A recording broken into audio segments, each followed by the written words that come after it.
ನಿಮ್ದು ಐಡಿಯಾ ಹೇಳ್ತೀನಿ ಫುಲ್ಲು ಈ ರೋಡ್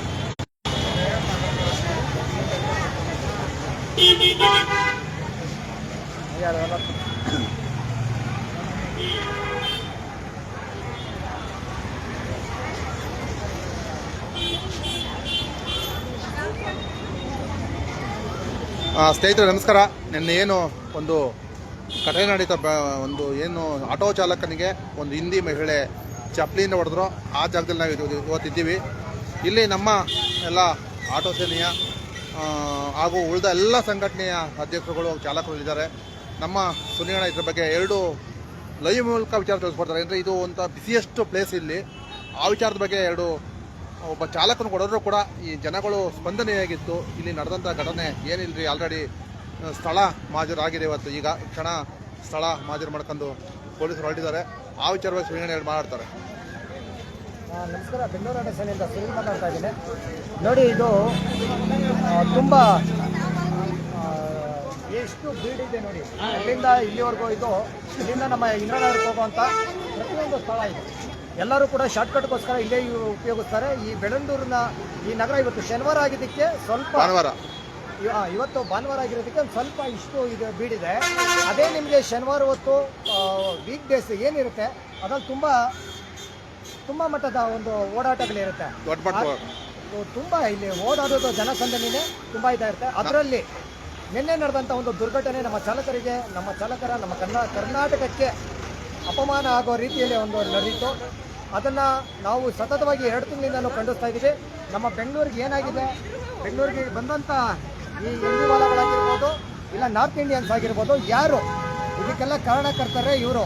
ಇದನ್ನು ಸದ್ರ ಕೊಟ್ಟಿದ್ದು ನಮ್ಮ ಕರ್ನಾಟಕ ಸರ್ಕಾರ, ನಮ್ಮ ಪೊಲೀಸ್ ಇಲಾಖೆ. ಇಲ್ಲಿ ಬಂದಂಥ ಹಿಂದಿವಾಲಗಳಿಗೆ ಯಾರಿಗೂ ಕೂಡ ಕನ್ನಡ ಬರಲ್ಲ. ಇಲ್ಲಿರೋ ವರ್ತಕರು ಅಷ್ಟೇ, ಎಲ್ಲರೂ ಕೂಡ ಅವ್ರಿಗೆ ಮಾರು ಒಪ್ಪಿದ್ದಾರೆ. ಅವರ ಮಾತುಗಳಿಗೆ ಇದಾಗಿ ಅವರು ಏನು ಹೇಳ್ತಾರೆ ಅಷ್ಟಕ್ಕೆ ಮಾತ್ರ ಮಾತಾಡ್ತಾ ಇದ್ದಾರೆ. ಇಲ್ಲಿರುವಂಥವೆಲ್ಲ ಮನೆಗಳೆಲ್ಲ PGಗಳು. ಇಲ್ಲಿ ಬೆಳವಣಿಗೆ 80% ನಾಡ್ತಾರೆ ಇರುವಂಥದ್ದು ಇಲ್ಲಿ. ಹೌದು, ಇದು PG ಇರೋದ್ರಿಂದ ಸುತ್ತಮುತ್ತ ಇರೋಂಥ IT-BT ಕಂಪ್ನಿ ಇರೋದ್ರಿಂದ ಇಲ್ಲಿರುವಂಥದ್ದೆಲ್ಲ PGನೇ.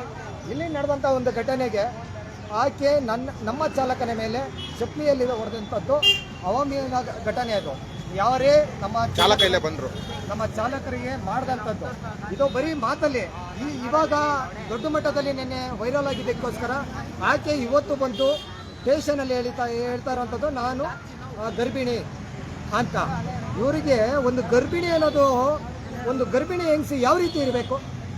ನನ್ನಲ್ಲೇ ಒಂದು ಜೀವ ಇದೆ, ಆ ಜೀವನ ಉಳಿಸ್ಕೊಳ್ಳೋದಕ್ಕೆ ಆ ಥರ ಆರ್ಭಟಗಳು ಅವೆಲ್ಲ ಮಾಡಬೇಕಾದ್ರೆ ಇವರು ಆಕೆಗೆ ಗರ್ಭಿಣಿ ಅಂತ ಗೊತ್ತಿರಲಿಲ್ಲ. ಅವ್ರ ಗಂಡ ವಿಡಿಯೋ ಮಾಡಬೇಕಾದ್ರೆ ಅವನಿಗೆ ಪೀಡ್ಸ್ ಬರ್ತದೆ ಅಂತ ಗೊತ್ತಿರಲಿಲ್ಲ. ಆದರೆ ಇವತ್ತಿನ ದಿನ ಮಾತ್ರ ಆಕೆ ಗರ್ಭಿಣಿ. ಯಾಕೆ ಇಡೀ ಕರ್ನಾಟಕ ಜನತೆ ಯಾವಾಗ ಎದ್ದು ನಿಂತರೋ, ಇಡೀ ಕರ್ನಾಟಕದಲ್ಲಿ ಎಲ್ಲ ಕನ್ನಡ ಪರ ಸಂಘಟನೆ ಆಗಿರ್ಬೋದು, ಚಾಲಕರ ವರ್ಗ ಆಗಿರ್ಬೋದು, ಪ್ರತಿಯೊಬ್ಬರು ಯಾವಾಗ ಎದ್ದು ನಿಂತರೋ ಆವಾಗ ಈಕೆಗೆ ಗರ್ಭಿಣಿ ಅನ್ನೋದು ಈಗ ಅರಿವಾಗುತ್ತೆ. ಒಳಗಡೆ ಇರುವಂಥ ಜೀವ ಎಷ್ಟು ಸೌಜನ್ಯತೆಯಿಂದ ಯಾವ ರೀತಿ ನಡ್ಕೊಂಡು ಹೋಗ್ಬೇಕು. ಒಂದು ಗರ್ಭಿಣಿ ಆದವಳು, ಇವಳಿಗೆ ಅಕಸ್ಮಾತ್ ನಮ್ಮ ಚಾಲಕ ಆತನ ಮೇಲೆ ಅಲ್ಲೇ ಆದ ತಕ್ಷಣ ಒಂದು ಏಟು ಹೊಡೆದಿದ್ರೆ ಒಂದು ಜೀವ ಹೋಗ್ತಾ ಇತ್ತಾ? ಹೊಟ್ಟೆಗೇನಾರ ಏಟು ಬಿದ್ದಿದ್ರೆ ಹೋಗ್ತಾ ಇತ್ತಾ? ಆ ಕಲ್ಪನೆ ಕೂಡ ಆಕೆಗಿಲ್ಲ. ಒಂದು ಹೆಣ್ಣಾಗಿ ಏಕಾಏಕಿ ನಮ್ಮ ಚಾಲಕನ ಮೇಲೆ ಇವಳು ಚಪ್ಪಲಿ ತಗೊಂಡು ಹೊಡೆದು ಬಿಟ್ರೆ, ಇವತ್ತೊಂದು ದಿನ ನಾನು ಗರ್ಭಿಣಿ, ನನ್ನ ಗಂಡನಿಗೆ ಹುಷಾರಿಲ್ಲ, ನನ್ನ ಗಂಡನಿಗೆ ಪೀಡ್ಸು, ಇವೆಲ್ಲ ಬರುತ್ತೆ. ಇದೇ ವಿಚಾರಕ್ಕೆ ನಮ್ಮ ಆಟೋ ಚಾಲಕ ಇದೇ ಒಂದು ಸ್ಟೇಷನಲ್ಲಿ ಬೈದಿದ್ದಕ್ಕೆ, ಅಮೌಂಟ್ ಕೊಡದೆ ಹೋಗದೆ ಬೈದಿದ್ದಕ್ಕೆ ಅವರು 4 ದಿನ ಜೈಲಿಗೆ ಕಳಿಸಿದ್ರು. ಆದರೆ ನಮ್ಮ ಚಾಲಕನಿಗೆ ಈ ತೀರ ಅವಮಾನ ಆಗಿದ್ರು. ನಮ್ಮ ಕನ್ನಡದ ಮೇಲೆ ಆಗಿರೋ ಅವಮಾನಕ್ಕೆ ಇವರು ಇವಾಗ ಪೊಲೀಸವ್ರು ಹೇಳ್ತಾರೆ ಬೇಲ್ ಕೊಟ್ಟು ಕಳಿಸಿದ್ದೀವಿ. ಎಷ್ಟು ಸರಿ ಇದು ಕಾನೂನು? ಒಬ್ರಿಗೆ ಒಂದೊಂದು ಕಾನೂನ. ಅದೇ ನಮ್ಮ ಚಾಲಕನಿಗೆ ಇಬ್ಬರನ್ನ ಬೈದಿದ್ದಕ್ಕೆ, ಒಂದ್ಸತಿ ಯಾರೋ ಡಬಲ್ ಇದು ಮಾಡಿದ್ರು ಅಂತ, ಬುಕ್ಕಿಂಗ್ ಮಾಡಿದ್ದಾರೆ ಅಂತ ಬೈದಿದ್ದಕ್ಕೆ ಆತನಿಗೆ ಕರ್ಕೊಂಡು ಜೈಲಿಗೆ ಹಾಕಿದ್ರು. 40,000 ಫೈನ್ ಕೊಟ್ಟು ನಮ್ಮ ಸಂಘಟನೆಗಳು ಬಿಡಿಸ್ಕೊಂಡ್ಬಂದಿದೆ.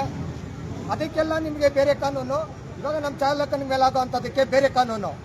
ಇದು ಎಷ್ಟರ ಮಟ್ಟಿಗೆ ನಮ್ಮ ಕಾನೂನು ಸೆಕ್ಷನ್ಗಳು ಏನಿದೆ ಅನ್ನೋದನ್ನ ನಮ್ಗೆ ಅರ್ಥ ಆಗ್ತಾ ಇಲ್ಲ. ನಿನ್ನೆ ಚಾಲಕನ ಅಲ್ಲೇ ಆದ್ರೆ ಯಾರು ಇಷ್ಟೊಂದು ಜನ ದಟ್ಟಣೆ ಪ್ರದೇಶ ಇದು, ಒಬ್ಬ ವ್ಯಕ್ತಿ ಮಾತ್ರ ವಾದ ಮಾಡ್ತಾನೆ. ನಾನು ವಿಡಿಯೋ ನೋಡಿದೆ.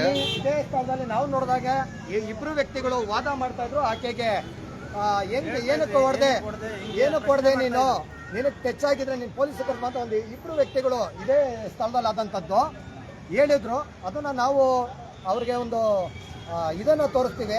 ಆದರೆ ನಮ್ಮ ನಾಡಲ್ಲಿ ಬಂದು ಇಷ್ಟೊಂದು ಜನಬೀಡ ಪ್ರದೇಶಗಳಲ್ಲಿ ನಮ್ಮ ಚಾಲಕನ ಕನ್ನಡದ ಮೇಲೆ ಒಂದು ಹಿಂದಿ ದಬ್ಬಾಳಿಕೆಗಳನ್ನು ನಡೀತಾ ಇದೆ ಅನ್ನೋದಕ್ಕೆ ಇಲ್ಲಿರೋ ಸ್ಥಳೀಯರು ಕೂಡ ನೀವು ಅವ್ರಿಗೋಸ್ಕರ ಮಾರಿ ಹೋಗ್ತಾ ಇದ್ದೀರಾ ಅನ್ನೋದನ್ನ ನಮ್ಗೆ ಯಾಕೋ ಒಂಥರ ನೋವಾಗ್ತಾ ಇದೆ. ಕನ್ನಡಕ್ಕೆ ಆಗೋ ಅವಮಾನನ ಇಲ್ಲಿರೋ ಸ್ಥಳೀಯರೇ ಸ್ವಾಭಿಮಾನ ನಾವೇ ಮಾರ್ಕೊಂಡ್ಬಿಟ್ವಿ.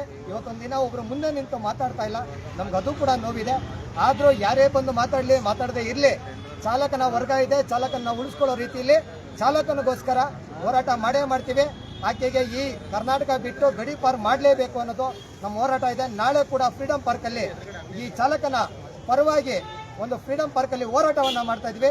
ಪ್ರತಿಯೊಬ್ಬರು ಚಾಲಕರು, ಕನ್ನಡ ಸಂಘಟನೆಗಳು ಪ್ರತಿಯೊಬ್ಬರು ಬಂದು ಭಾಗವಹಿಸಬೇಕು ಅಂತ ನಿಮ್ಮನ್ನು ಕೇಳ್ಕೊತಾ ಇದ್ದೀನಿ. ನಮಸ್ಕಾರ. ನಮಸ್ಕಾರ ಸ್ನೇಹಿತರೆ. ಈ ರೋಡ್ ನೋಡ್ತಾ ಇರೋದು ಟ್ರಾಫಿಕ್ ರೋಡಲ್ಲಿ ಆಟೋ ಮ್ಯಾಕ್ಸಿಮಮ್ 20 ಇಂದ 10 ಕಿಲೋಮೀಟರ್ವರೆಗೂ ಸ್ಪೀಡಾಗಿ ಬರುತ್ತೆ. ಆ ಸ್ಪೀಡಲ್ಲಿ ಬರೋ ಟೈಮಲ್ಲಿ ಟೂ ವೀಲರ್ಗೆ ಟಚ್ ಆಗಲ್ಲ, ಏನಿಲ್ಲ. ಒಬ್ಬ ಆಟೋ ಚಾಲಕನ ಮೇಲೆ ಒಬ್ಬ ಲೇಡೀಸು, ಅದು ಹಿಂದಿಗಳು ಮಹಾರಾಷ್ಟ್ರದಿಂದನೋ UP-ಇಂದನೋ ಗುಜರಾತಿಂದ ಬಂದಿಲ್ಲಿ ಇರೋದು, ಅದು ಇಲ್ಲಿ ಇದ್ದೀನೋ PG-ಯಲ್ಲಿ ಇರೋದು. ಅವರು PG-ಯಲ್ಲಿ ಇದ್ದು ಒಬ್ಬ ಆಟೋ ಚಾಲಕನ ಮೇಲೆ ಹೊಡೆದಿದ್ದೋಸ್ಕರ ನಾಳೆ ಇದ್ರ ಬಗ್ಗೆನೇ ಫೀಲ್ಡ್ ಪಾರ್ಕಲ್ಲಿ ಇಡೀ ಬೆಂಗಳೂರು ನಗರದಲ್ಲಿ, ಕರ್ನಾಟಕ ನಗರದಲ್ಲಿ ಪ್ರತಿಯೊಬ್ಬರು ಸಂಘಟನೆ ನಾಯಕರು, ಪ್ರತಿಯೊಬ್ಬ ಕ್ಯಾಬ್ ಚಾಲಕರು, ಡ್ರೈವರ್ ಇಲ್ಲಿ, ಆಟೋ ಚಾಲಕರು ಇಲ್ಲಿ ಪ್ರತಿಯೊಬ್ಬರು ಬಂದು ಸ್ಪಂದನೆ ಕೊಡಿ. ಯಾಕಂದರೆ ನಡೀತಾ ಇರೋದು ಏನಂದರೆ ಓಪನ್ ಸ್ಟೇಟ್ಮೆಂಟ್ ಅಂತೆ, ಡ್ರೈವರ್ಗಳ ಮೇಲೆ ದೌರ್ಜನ್ಯಗಳು ನಡೀತಾ ಇದೆ, ಡ್ರೈವರ್ ಮೇಲೆ ದೌರ್ಜನ್ಯ ನಡೀತಾ ಇದೆ, ಅತ್ಯಾಚಾರ ನಡೀತಾ ಇದೆ. ಪೊಲೀಸರು ಇರಲಿ, ಇಲ್ಲಿರೋ ಸರ್ಕಾರ ಇರಲಿ, ಯಾವ ಕಡೆಯಿಂದನೂ ಚಾಲಕರಿಗೆ ಪರವಾಗಿ ನಿಂತ್ಕೋತಾ ಇಲ್ಲ. ಬಿಹಾರಿಗಳು ಏಕವಚಿ ಕುಳಿತುಬಿಟ್ಟು ಆಟೋ ಡ್ರೈವರ್ ಮೇಲೆ ಹಲ್ಲೆ ಮಾಡೋದು, ಡಬಲ್ ಬುಕ್ಕಿಂಗ್ ಮಾಡೋದು, ಕ್ಯಾನ್ಸಲ್ ಮಾಡೋದು ಪ್ರತಿಯೊಂದು ಕಡೆಯಿಂದ ಆಗ್ತಾ ಇದೆಗೋಸ್ಕರ ಇಡೀ ಕರ್ನಾಟಕಕ್ಕೆ ನಾಳೆ ಹೋರಾಟಗೋಸ್ಕರ ಫೀಲ್ಡ್ ಅಂಡ್ ಪಾರ್ಕದಲ್ಲಿ ಚಾಲಕರ ಪರವಾಗಿ, ಡ್ರೈವರ್ ಪರವಾಗಿ ಒಂದು ಹೋರಾಟನ ನಿಗದಿ ಮಾಡಿದ್ದೀವಿ. ಪ್ರತಿಯೊಬ್ಬರು ಬಂದು ಕೈ ಜೋಡಿಸ್ಬೇಕಂತ ಪ್ರತಿಯೊಬ್ಬ ಚಾಲಕರ ಜೊತೆ ಪ್ರತಿಯೊಬ್ಬರ ಕರ್ನಾಟಕ ಏನೋ ಸಂಘಟನೆ ನಾಯಕರುಗಳಿದ್ರೆ ಪ್ರತಿಯೊಬ್ಬರು ಬಂದು ಕೈ ಜೋಡಿಸ್ಬೇಕು. ಧನ್ಯವಾದ. ಇಷ್ಟೇ ಸ್ನೇಹಿತರೆ, ಈ ಒಂದು ಜಾಗದಲ್ಲಿ ಏನೇ ಆ ಚಾಲಕನ ಮೇಲೆ ಹಲ್ಲೆ ಆಯ್ತಾದ್ರೂ ಕೂಡ ಇಲ್ಲಿರುವಂಥ ಸಾರ್ವಜನಿಕರು ಯಾರು ಕೂಡ ಆತನ ನೆರವಿಗೆ ಬರಲ್ಲ. ಯಾಕೆಂದರೆ ಒಬ್ಬ ಕನ್ನಡ ಆಟೋ ಚಾಲಕನಿಗೆ ಅವರೋ ಮಹಿಳೆ ಚಪ್ಪಲಿ ಹೊಡೆದರೂ ಕೂಡ ಯಾರೋ ಒಂದಿಬ್ಬರು ಪ್ರಶ್ನೆ ಮಾಡ್ತಾರೆ. ಅದು ಬಿಟ್ರೆ ಇಷ್ಟೊಂದು ಜನ ಗಂಡಸರಿದ್ರು ಕೂಡ, ಇಷ್ಟೊಂದು ಜನ ಪಬ್ಲಿಕ್ ಇದ್ರೂ ಕೂಡ ಯಾರು ಪ್ರಶ್ನೆ ಮಾಡಲ್ಲ. ಇಷ್ಟೇ, ನನ್ಗೆ ಯಾಕೆ ಬೇಕು, ನನಗೇನು ಅನ್ನುವಂಥದ್ದು ಪ್ರತಿಯೊಬ್ಬರಲ್ಲೂ ಮನೆ ಮಾತಾಗಿದೆ. ಇವತ್ತು ಅವನಿಗಾಯಿತು, ನಾಳೆ ನಿಮ್ಗಾದರೂ ಕೂಡ ಯಾರೂ ಬರಲ್ಲ. ಹಾಗಾಗಿ ದಯವಿಟ್ಟು ಪ್ರತಿಯೊಬ್ಬರು ಕೂಡ ಕನ್ನಡಿಗರಾಗಿ ನಿಮ್ಮ ಸ್ವಾಭಿಮಾನನ ಉಳಿಸ್ಕೊಂಡೆ ಕೆಲಸ ಮಾಡಿ. ನೋಡಿ, ಈ ಜಾಗ ನೋಡ್ತಾ ಇದ್ದೀರಾ, ತೋರ್ತಾ ಇದ್ದೀವಿ ನೋಡಿ, ಎಷ್ಟು ಬಿಸಿಯೆಸ್ಟ್ ಪ್ಲೇಸ್ ನೋಡಿ, ಎಷ್ಟೊಂದು ಬಿಸಿಯೆಸ್ಟ್ ಪ್ಲೇಸು. ಈ ಜಾಗದಲ್ಲಿ ಈ ಸಮಸ್ಯೆ ಆಗಿದೆ ಅಂದಾಗ ಪಬ್ಲಿಕ್ ಮಾತಾಡ್ತಾರೆ ಏನಂತೆ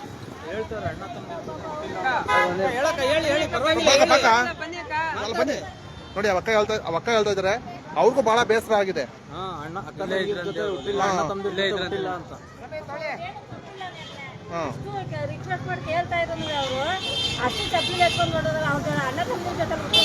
ಅವ್ರು ಹೊರಗಡೆ ಬಂದಾಗ ಅವ್ರಿಗೆ ಅಭಿಮಾನಗಳಲ್ಲಿ ಪ್ರೀತಿ ಗೊತ್ತಿರಲ್ಲ. ಖಂಡಿತ